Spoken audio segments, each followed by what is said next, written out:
là-bas, il y a même des bonhommes. Des bananes. Bonjour les enfants. Bonjour. Ça va, ça vous plaît? Ouais. Vous savez, ces bonbons-là, c'est pas des bonbons comme les autres. Pourquoi? Qu'est-ce qu'ils ont de différent? C'est des bonbons cachers.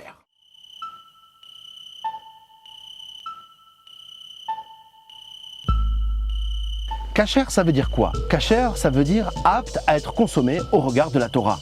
La Torah nous demande de manger des animaux qui ont les sabots fendus et qui ruminent. La vache, le mouton, le bœuf sont des animaux cachers. On a le droit de les manger. Là, c'est du sabot fendu. Tiens, du sabot fendu. Hein. Les animaux qui n'ont pas les sabots fendus ou qui ne ruminent pas, par exemple le cochon ou le cheval, ils ne sont pas cachers et on n'aura pas le droit de les manger.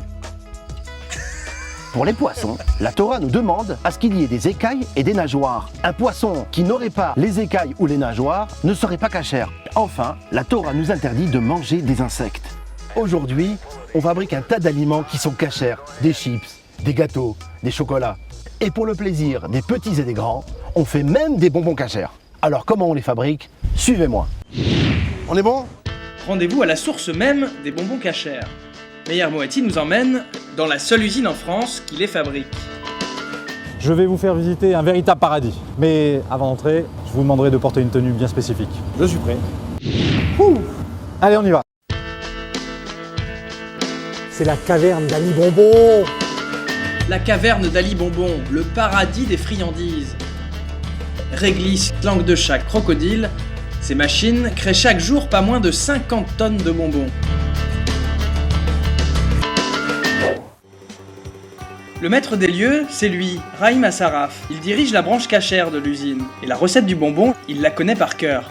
Là, c'est très bruyant puisqu'en fait, c'est là où on a toutes les machines qui vont nous servir à cuire les produits, à mélanger les produits, à en créer une matière homogène. Vous allez grimper et on va aller là où tout commence. À l'origine du bonbon, l'ingrédient qui va lui donner sa texture élastique et tendre, c'est la gélatine. Problème, cette gélatine est généralement issue du porc. Du cochon dans les bonbons. Rahim a dû trouver une autre gélatine. Alors cette gélatine de poisson, elle est cachère, elle est particulière puisqu'elle est issue uniquement de poissons à écailles et nageoires. Et pour respecter les consommateurs et la cachérisation, il est hors de question qu'on ait quelque mélange que ce soit. Le chômeur est donc présent pour nettoyer les cuves et enlever toute trace de substance non cachère. La fabrication du bonbon peut commencer. Alors là, je vous fais rentrer dans la salle où on met en forme les bonbons. Ici, la gélatine est mélangée à des colorants avant d'être déposée dans différents moules. On pourrait y couler des crocodiles, on pourrait y couler ici, voilà, des gros rats, on pourrait y couler des dauphins. Mais au royaume des confiseries, la reine, c'est elle, la fraise. Le bonbon star, la friandise préférée des enfants.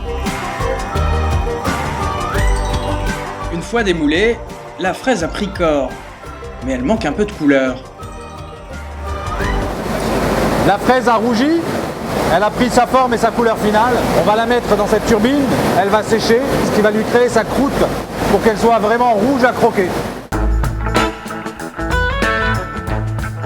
C'est ce rouge à croquer qui a fait la renommée de la fraise. Un rouge étincelant, conçu dans le plus grand secret. Je vous ai amené dans notre laboratoire, dans le Saint des Saints, dans le sanctuaire des bonbons, où nous créons les bonbons de demain et où nous avons créé des milliers de références qui sont consommées de par le monde.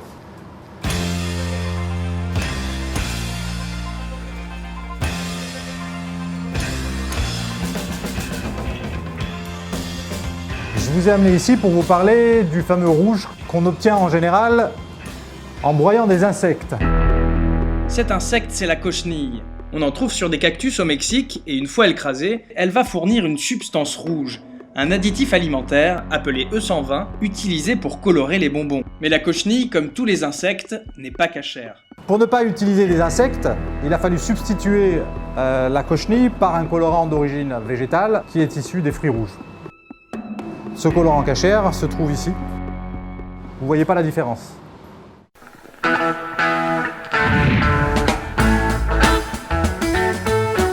Des fruits rouges à la place des insectes, du poisson à la place du cochon. Voilà les secrets de la fraise cachère. Une ne lui reste qu'à être emballé.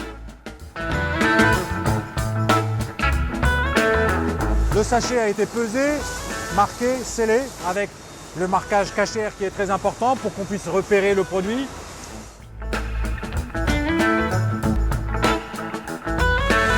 Ces produits vont arriver à New York dans 2 semaines, seront consommés en l'espace de quelques semaines. Demain, on fabriquera des produits pour Paris. Ça, ce sont des produits qu'on trouve un peu partout. Suivez-moi, lentement, prenez le temps de découvrir. Ah, extraordinaire, c'est vraiment exceptionnel. Il y a combien de bonbons ici? Là, si ces bonbons se transformaient en liquide, vous serez noyé. Vous avez plus de 50 tonnes de bonbons ici. Monsieur Saraf, merci beaucoup de nous avoir reçus dans cette usine et de nous avoir expliqué tout ça. Ça a été un plaisir de vous recevoir aujourd'hui, monsieur. Merci beaucoup. Au revoir. À très bientôt. Alors j'espère que vous avez bien retenu toutes les informations qu'on vous a données. On va vous poser quelques questions. À très bientôt.